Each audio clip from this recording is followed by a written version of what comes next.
से श्रेष्ठ ज्ञान है, तो फिर आप मुझे इस भयंकर कर्म में क्यों लगाते हैं? आपके दुविधापूर्ण वाक्य से मेरी बुद्धि मोहित सी हो रही है, अतः आप निश्चित रूप से उस एक मार्ग को कहिए जिससे मैं परम श्रेय को प्राप्त कर सकूं। श्री भगवान बोले, हे अनघ, इस लोक में 2 प्रकार की निष्ठा मेरे द्वारा पहले कही गई है। उनमें ज्ञानियों की निष्ठा ज्ञान योग से और योगियों की निष्ठा कर्म योग से होती है। मनुष्य न तो कर्मों को आरंभ किए बिना निष्कर्मता को प्राप्त होता है और न ही कर्मों के त्याग मात्र से सिद्धि को प्राप्त होता है। कोई भी पुरुष किसी क्षण बिना कर्म किए नहीं रह सकता, क्योंकि प्रकृति से उत्पन्न गुणों के द्वारा परवश हुए सभी पुरुषों से कर्म करवा लिया जाता है। जो मूर्ख पुरुष कर्मेंद्रियों को हठ पूर्वक रोककर मन से इंद्रियों के भोगों का चिंतन करता रहता है, वह मिथ्याचारी कहा जाता है। हे अर्जुन, जो मनुष्य मन से इंद्रियों को वश में करके आसक्ति रहित होकर समस्त इंद्रियों के द्वारा कर्मयोग का आचरण करता है, वही श्रेष्ठ है। तू नियत किए हुए श्रेष्ठ कर्म कर, क्योंकि कर्म के ना करने की अपेक्षा से कर्म करना श्रेष्ठ है। अतः कर्म न करने से तेरा शरीर निर्वाह भी सिद्ध नहीं होगा। हे कौन्तेय, यज्ञ के लिए किए जाने वाले कर्म के अतिरिक्त अन्य कर्म में प्रवृत्त हुआ यह पुरुष जगत बंधनों में बंध जाता है। इसलिए आसक्ति रहित होकर यज्ञ के निमित्त ही कर्म का अच्छा आचरण कर। सृष्टि के आरंभ में प्रजापति ब्रह्मा ने यज्ञ सहित प्रजा की रचना कर उनसे कहा, इस यज्ञ के द्वारा तुम वृद्धि को प्राप्त करो और यह यज्ञ तुम्हारे लिए इच्छित कामनाओं को पूर्ण करने वाला होगा। तुम लोग यज्ञ के द्वारा देवताओं की उन्नति करो और देवतागण तुम्हारी उन्नति करें। इस प्रकार परस्पर उन्नति करते हुए परम कल्याण को प्राप्त हो जाओगे। देवतागण यज्ञ द्वारा पोषित होकर तुम्हें इष्ट भोग प्रदान करेंगे। उनके द्वारा दिए हुए भोगों को जो पुरुष उनको दिए बिना ही भोगता है, वह चोर है। यज्ञ से बचे हुए अन्न को प्रसाद समझकर खाने वाले श्रेष्ठ पुरुष सब पापों से मुक्त हो जाते हैं, किंतु जो लोग केवल स्वयं के लिए ही पकाते हैं, वे तो पापों को ही खाते हैं। सभी प्राणी अन्न से उत्पन्न होते हैं।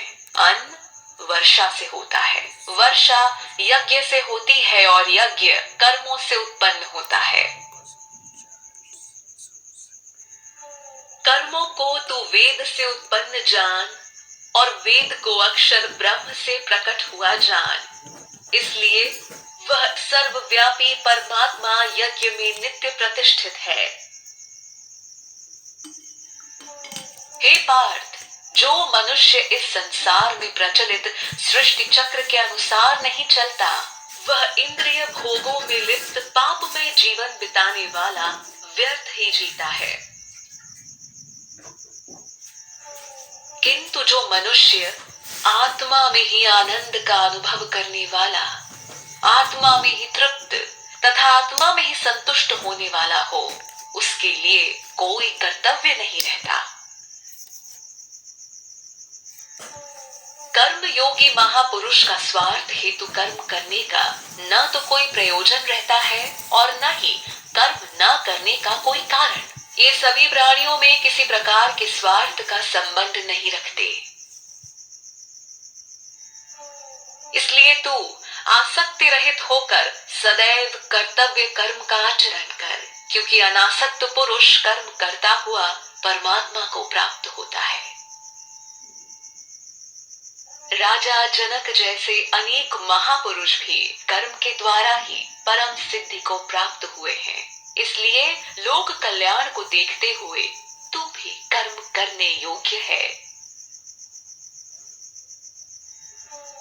श्रेष्ठ पुरुष जैसा आचरण करते हैं, अन्य लोग भी वैसा ही अनुकरण करते हैं। वो जो कुछ कर दिखाते हैं, लोग भी उसका अनुसरण करते हैं। हे पार्थ, मुझे तीनों लोकों में न तो कोई कर्तव्य करना शेष है और न ही कोई वस्तु प्राप्त करने योग्य बाकी है। फिर भी मैं कर्तव्य कर्म करने में ही लगा रहता हूँ। हे पार्थ, यदि मैं किसी समय सावधान होकर कर्तव्य कर्म ना करूं, तो सभी मनुष्य मेरा ही अनुसरण करेंगे।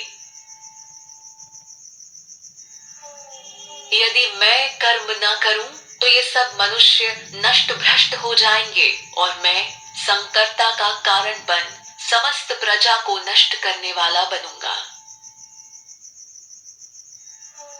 हे भारत, जैसे अज्ञानी जन कर्म फल में आसक्त होकर कर्म करते हैं, वैसे ही विद्वान पुरुष अनासक्त होकर लोक कल्याण की इच्छा से कर्म करें। ज्ञानी महापुरुष को चाहिए कि कर्मों में आसक्ति वाले अज्ञानी मनुष्यों की बुद्धि में संदेह उत्पन्न न करें, बल्कि स्वयं समस्त कर्मों को अच्छी तरह से करते हुए उनसे भी वैसे ही कर्म करवाएं। सारे कर्म प्रकृति के गुणों द्वारा किए जाते हैं, परंतु अहंकारी और अज्ञानी मनुष्य मैं ही करता हूँ ऐसा मान लेता है। हे महाबाहो, गुण विभाग और कर्म विभाग के तत्व को जानने वाला ज्ञानी पुरुष गुण ही गुणों में बरत रहे हैं, ऐसा मानकर उनमें आसक्त नहीं होता। प्रकृति के गुणों से मोहित हुए अज्ञानी पुरुष गुण और कर्म में आसक्त रहते हैं। न समझने वाले अज्ञानी व मंद बुद्धि पुरुषों को ज्ञानवान पुरुष विचलित न करें। तू अपने चित्त को स्वयं में लगाकर संपूर्ण कर्तव्य कर्मों को मुझ में अर्पण कर कामना, अहंकार और संताप रहित होकर युद्ध कर। जो मनुष्य दोष दृष्टि से रहित होकर श्रद्धा पूर्वक मेरे इस मत का सदैव अनुसरण करते हैं, वे संपूर्ण कर्मों के बंधन से मुक्त हो जाते हैं। परंतु जो दोष दृष्टि वाले मूढ़ लोग मेरे इस मत का पालन नहीं करते, ऐसे मूढ़ चित्त वालों को तुम नष्ट ही समझो। ज्ञानवान पुरुष अपनी प्रकृति के अनुसार चेष्टा करता है। सभी प्राणी अपनी प्रकृति के अनुसार ही कर्म करते हैं, फिर इसमें किसी का निग्रह क्या करेगा। प्रत्येक इंद्रिय के अपने अपने विषयों के प्रति मन में राग द्वेष रहते हैं। मनुष्य को चाहिए कि वह उन दोनों के वश में ना हो, क्योंकि वे उनके शत्रु हैं। अच्छी तरह से आचरण में लाए हुए अन्य धर्म की अपेक्षा अपना दोषयुक्त धर्म ही श्रेष्ठ है, क्योंकि अपने धर्म में तो मरना भी कल्याणकारक है, किंतु दूसरे का धर्म भय देने वाला होता है।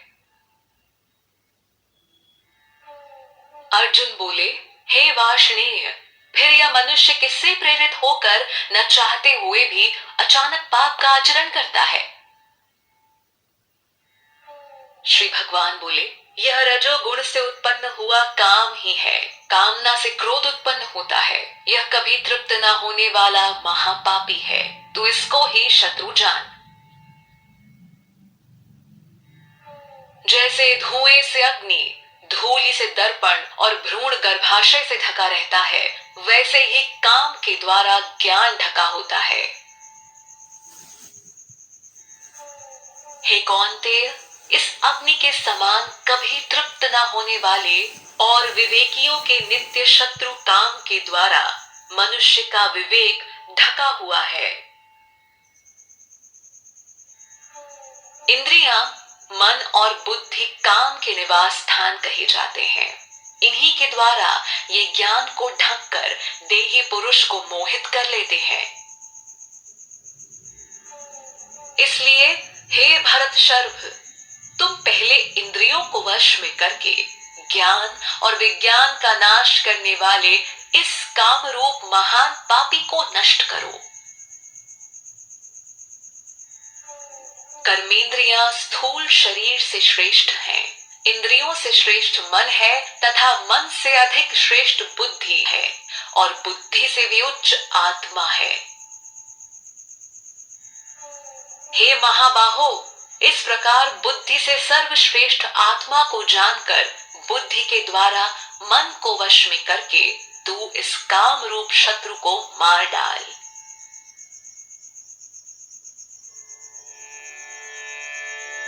ज्यायसी चेत कर्मणस्ते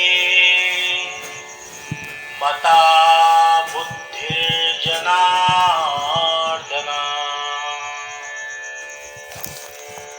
तत्किं कर्मणि घोरे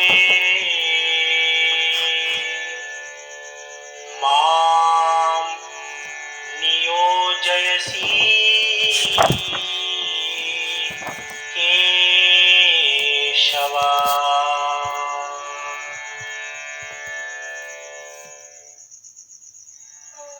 Arjuna said, O Janardana, you have said that wisdom is superior to action.